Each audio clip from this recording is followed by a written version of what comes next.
Obviously, this was our 14th practice today, and obviously we have a lot of things to work on here as we go through the, one more day of practice and then through the summer. Obviously, this is the 2022 team. 2022 team is not this one. It's the 23 team, right? So it's very interesting of where our depth is nowadays. We lost some good players in Jack and Seth Benson and Van Ness up front. So, I think our strongest part right now is up front. I think there's a lot of guys that probably haven't played this spring, and we gave them a little bit of break, a little bit of rest with, Joe Evans and Wyatt Black, and then obviously Noah Shannon, Logan Lee. They haven't taken almost no reps at all. But so it gave us a chance to develop some other young guys. Obviously, Graves is doing a good job inside, and so is Pittman. I think he's really made some big jumps inside as a defensive tackle, and then Herkett is right back to where he was, I think, when he was really healthy. I think he's really doing a good job, and obviously Craig on the other side is doing an excellent job with also Chris Reams. So I think the deepest part of our thing right now is the defensive line. Our linebacker, obviously, we got Jay Higgins back, and Keith Fisher is back. I think they're really done a good job and kind of taken up the part where they have to be able to control the defense a little bit from the front to the back. And I think Gerald Harold has done a good job there too. So, getting Nick Jackson in here this summertime to help out a little bit more depth there, I think that's going to help us out. In the back end, obviously, we lost Riley Moss. Was a big part of what we did for a long period of time. It's kind of hard going out there without seeing him there for a while. And then obviously Kayvon. But I think the guys, you look at Cooper, Dejeen Cooper, he's done a heck of a job competing. Every play he's getting better. Really like his leadership, how he's developing that. Quinn Schulte, he's improves every day. I really liked what he gives us to his leadership, and Harris is also there, and then Castro's done a good job. Xavier, he's starting right now at strong safety. He's really picked up from where he left off when the preparation for Kentucky. I think he's still growing, and I think he still has a lot more upside to go. And then some of the younger guys in the back end, we got to bring along a little bit. We got T.J. Hall, he has to come along. We got Deshaun Lee, he has to come along a little bit. So we're very looking forward to seeing what they're doing this summer, so we can make sure that we got enough guys to compete and play just in case we lose a guy. But I'll leave it right there. I think the last four practices have been really good. I think we started off a little bit slow in the first 10. Weren't doing the things that I thought we should be doing, but I really believe the last 4, the intensity has picked up.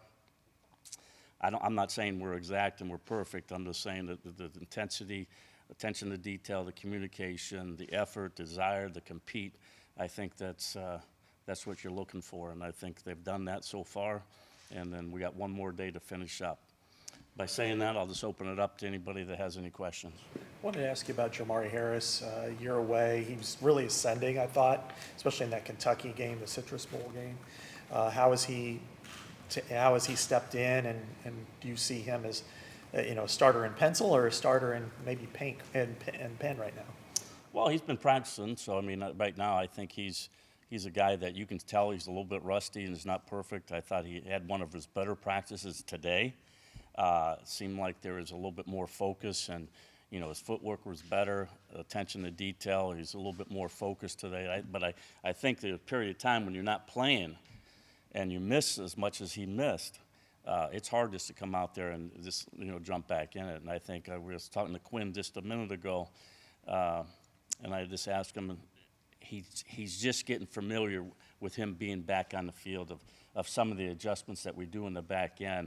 And when you work with somebody on the field, you kind of know what he's going to do, and you guys don't even have to talk to each other and understand what they're doing.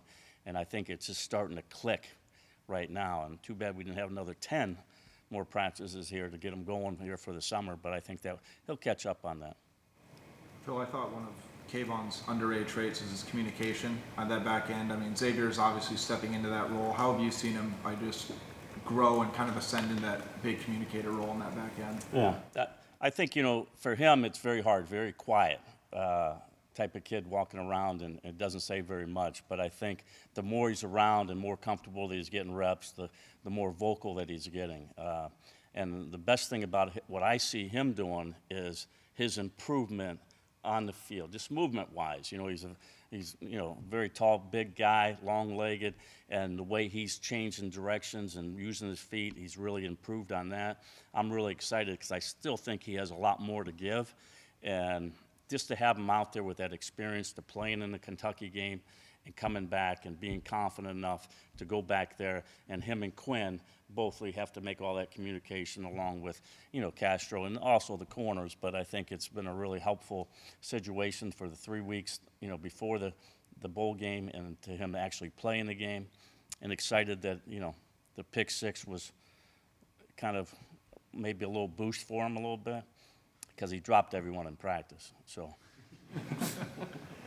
When you look at Castro, could have probably been the game MVP in that bowl game. He didn't have a pick six, unlike other people. But what does he do for your defense out of that cash roll? And does can he limit your force to go 4-3 because of the way he hits? Can he actually play a higher percentage of cash when he's in there? yeah, he has a really good ability, striking ability. He's a tough kid, and he brings a lot of intensity. And the unique thing about him, if you remember in the first series of the game with Kentucky, they ran a deep post on him, and him to knock down that ball right there, and then the impact coming off from the edge over there, knocking the ball coming out on another pass play, and then having another sack again. So you start looking at the film really good and see how much he's grown. And obviously, from one step to the other, I think he can play a lot more. But I think Fisher is a guy that, they're very similar in size. But then, outside, I think he can do multiple things for us out there. So to me, I'm happy and pleased where he's going. I think he can also play the strong safety, the cash. So it gives us a little depth there at safety. What stood out to you about Nick Jackson on film? I think that he's just a good football player, makes a lot of tackles, and it doesn't matter where you're playing if you're having that many tackles, and it's really impressive when you sit down and talk to him and how he understands the football game and talks to you. Sometimes you ask, are you just kidding me or not? You know what I mean? But I really enjoy talking to him, and I just like what I see, and that's what we need in there is somebody that can find the ball, just like Jack Campbell did. The 10 lethargic practices, or whatever you want to describe them as, is that a concern to you, or is that maybe a product of losing Campbell, Moss, some of those? Well, there's definitely a lot of experience and leadership that we lost there. So, some guys have to do it with, besides this Jay giving all the juice and the energy and the leadership, it has to come from some other guys, and especially when you had Noah Shannon out, you had Logan Lee out, you had Joe Evans out. Who's the guys on the field that are actually doing it? And I think that comes with time, and I think it's growing, and they're getting better at it, but they're not where they need to be. And probably, I don't know if, I guess you can say it's my fault that they didn't play up to what we talk about our standard of playing defense. Concern, though? Has that Is that a happened concern, before? I mean, it's not. It happens all the time. Okay. Sometimes we go into the fall. I mean, there's been a couple of practices we go out there, and, I go back all the way to 2012 when I first took over to being the coordinator. I was like, whoa, this is not really what we're looking for here. So that's we kind of turned it up a little bit, and I think guys understood, what we have to do to hold our standard of the way we want to play. So was there a lack of intensity in those 10 practices that you bring in? Yeah, I think it might be a lack of, we have a lot of younger kids, so they're probably not as sure of what they're doing, and are they focused enough when they come out there and knows what it takes to be the intensity? Because they weren't out there, a lot of these guys weren't out there in 2022. That guys are in there that are taking reps in there, and they got to understand there's an intensity and competitiveness out there every day on the football field. And, it's 6 seconds, whatever you want to call it, that's all it is. But you better be focused and tuned in, and you better know whether it's run or pass before the ball's even snapped. And I think some guys, think they can just go through, it's always going to happen. No, you got to take some time, and it's got to be some effort on your part when you come in here. Is that a scenario where you've seen Cooper DeJean step up in terms of leadership? Yeah, I've seen him. He's talked to some guys when he sees things that, is not doing exactly or finishing the play. It might be even just like, hey, tuck the ball away. You make an interception, tuck the ball away, keep it. That's, some guys just in drills, they think they can hold the ball out and let it fly around. And, I see that was one of my first things I saw about 7 days ago from him, and said, wow, okay, that's good, because he wouldn't say that before. He's a quiet guy and he's very humble, and I'd never seen him really do that before. So is it harder to create a sense of urgency in spring, being that it is spring, there's no opponent, and you think that's maybe some of it too, as things change in the Well, fall? I think there's a lot of different things that probably could be a factor of it. But then I guess there's also a factor is how much we're expecting, our expectations of our guys. So I throw that back on me as like, hey, listen, we got to make sure that, we're playing at a level that I think we can win at. And I think they took the challenge on. Guys have been coming out, and I've been very impressed the last couple of days. So you talked about in your opening statement, but the defensive line unit just very, very deep right now. You feel really good about it. You have a lot of guys that feel like they can contribute. How difficult is it going to be to keep those guys happy as far as rotation? I guess just from your vantage point, how do you kind of manage that? Well, the one thing about it is the thing with the upfront guys, the 4 guys that are playing and the next 4 over there, them guys are pounding every snap, okay? Every time they're taking collisions. The fresher you can keep those guys, the better they're going to play. And I'll go back to Van Ness. I mean, okay, Joe Evans was a guy over there, but I think Van Ness played just as much. So it really didn't matter like who started the game. I mean, that's not a big factor. And you see how it affected our team when we can rotate so many guys in. You can be fresher and be more efficient when you're out there playing. You look at Deontay Craig, he had about 100 fewer snaps than Joe or Lucas, and yet his splash plays were about at the same level, sacks, he had some block punts, that type of thing. What's the next level for him, and what are you relying on him for this year? Well, I think, obviously we want him to play at this highest level that he can do for us, and I think if I took back and you go back and watch every practice of the last, 14 of them, I think he's shown that he's increased his value on us. I mean, I would say he's one of our top defensive linemen, and I expect him to be out there. And what he gives to us and how he's going about his business is really good. I really like to see the maturity of the way he went from, last year, just, kind of in, out, don't really know until how he just grown. And right now, he's very confident when he goes on the field. One of the things that the defensive backs mentioned last week was the competition you guys have going on with like turnovers, picks. Is that one of those things you used in the spring to kind of get the juice going a little bit more? No, I think we use that for, we've been doing that for like 2015, I think we started doing it, the scoop and score, and if you get a pick, you got to take it all the way back. If you want points, we have like a point system. For every interception, you get so many points. For every touchdown, you get so many points.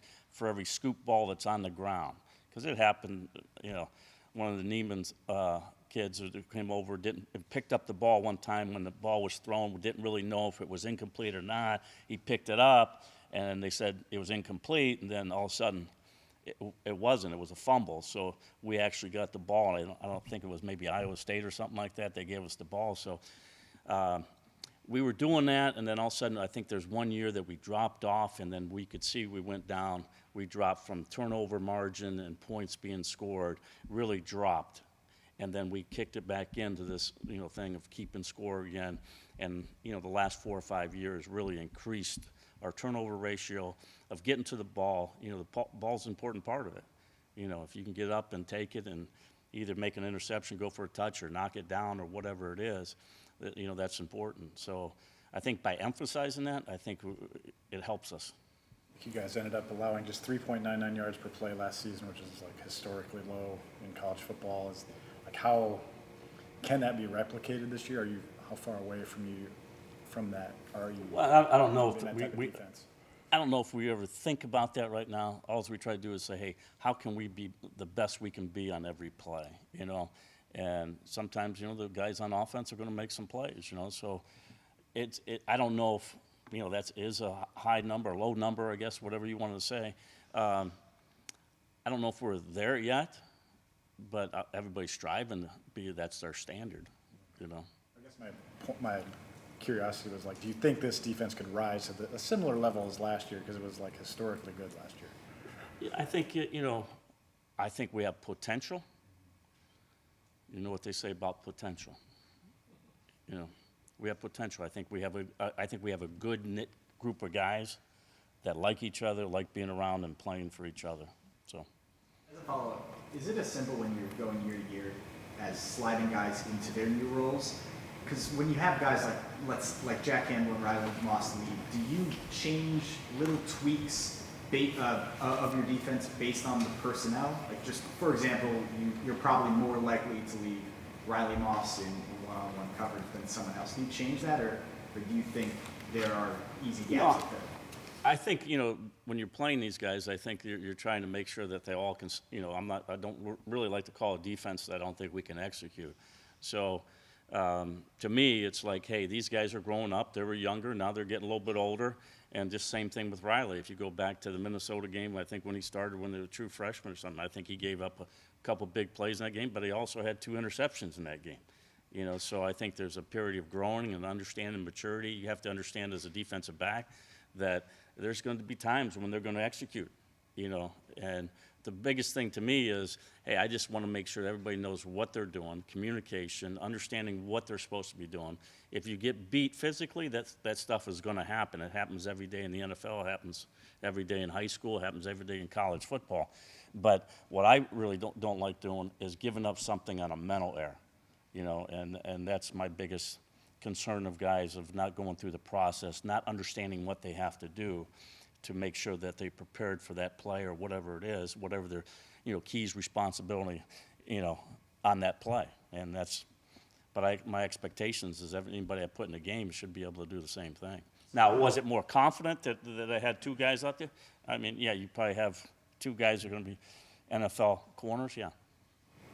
What's Graves' role this year? Inside, outside, or just inside? Oh, he's inside. He's really, yeah. We probably got enough guys outside, but, you know, and sometimes we move them around based on, you know, what down it is. Sometimes sometimes they might flip-flop and might play the right, might play the left, or, you know, all depends what Kelvin wants to do with them up front based on maybe a pass rush game or take him out, but he's definitely a run stopper. What have you seen from Cohen Entringer lately? It's good. He's improving. You know, I think that he has a lot more to go. I think he's a guy that's very athletic and can move. You know, but he just needs to get deeper down into it and understand the game a little bit more and see it big picture. And usually it happens. Some guys getting a little bit of a lull, and all of a sudden, eventually, boom, it hits you. Just like Quinn. Quinn was, you know, you're looking at him and say Quinn's going to be a good special teams guy. I don't know, you know, if he's catching up and he's picking things up, and all of a sudden now he's starting to know everything. He sees things faster. The more you play him, the more you see, the faster you play. And so I think it's going to take a little bit more time, but hopefully he's got to hurry up. When I look at Phil, you referenced TJ and Deshaun initially in that first statement. Talked about bringing them along. What have they done well in the spring so far? Oh, they're picking up things. I mean, they're getting better understanding of this base fundamental football. How do you leverage? My biggest thing is, you know, knowing for the corners and stuff, they have to understand the splits of the wide receiver, you know, based on where the field is and where the ball is on the field, and then depending on how far their, you know, receivers out there, and just understanding the big picture of what they're trying to do against you offensively, how they're trying to attack you. You know, so I think they're growing in that part of it. Yeah. When I look at Cooper DeJean, and we always try to compare him to somebody else, I look at him as like Micah Hyde plus about 30 pounds, just with his ball skills and the way he's able to cover. What's the limit to this guy and what he can do after what he proved last year, and this year seems to be miles ahead? I don't know what he proved last year, but I think he was a good player. But I think the kid, just the way he goes about his work, you know, and determination, what a competitor that he is, and how he goes about his business. I mean, you go this year, I think he might be our leading guy in points. You know, I don't know how many pass breakups or how many interceptions for touchdown he has, but I mean, he's right at the top of it. And the good thing about him is he's always trying to get better. I mean, he never complains, never says anything. You know, he's just flat line. And physically, that makes him just kind of tip the field almost from wherever, whether he's a cash or a corner. I'm sure he can play safety at a high level. He can play he can play every position on the field in the back end as a defensive back, and probably can play some other different positions. I think his balance and his ability to diagnose situations faster than everybody else. I mean, and he really has some hands like I call Spider-Man. You know, you ever see Spider-Man catch something? You know, that's kind of what I see. You know. Looking at the linebacker group. Last question. Looking at the linebacker group, it seems like it's a room where there were guys behind the Jack Campbells and Seth Bensons who were starter level, and now they're kind of getting that opportunity in spring. Now that spring practice is almost over, how would you just assess how those guys have taken advantage of the opportunity? I think Jay and Fish have really done a really good job, and Carson probably hasn't played as much as the outside backer. He's been banged up a little bit, but I really like the way, you know, Jay's taken off, and I mean, this is the way they're going. It's like you haven't really missed a step. You know, obviously they're different players and that thing, but the communication and how they get things done up front, I think he's really doing a good job, you know, so. I think I see a lot of growth, and it's even going to be probably, you know, we'll go through fall and we'll have another, you know, was it 18 to 20 practice or something to see them grow some more, and then, you know, over the summer, the studying that they got to do over the summer and be involved in football, I think it's just going to keep on growing, you know. By the way, congratulations, you're going down to, is he going down, are you going to take another job down in Alabama? Good luck with Nick. And a good word for me. You want me to do that? Make sure you take him a Diet Coke and set it up there for him. All right, thanks, guys. Thanks, Phil.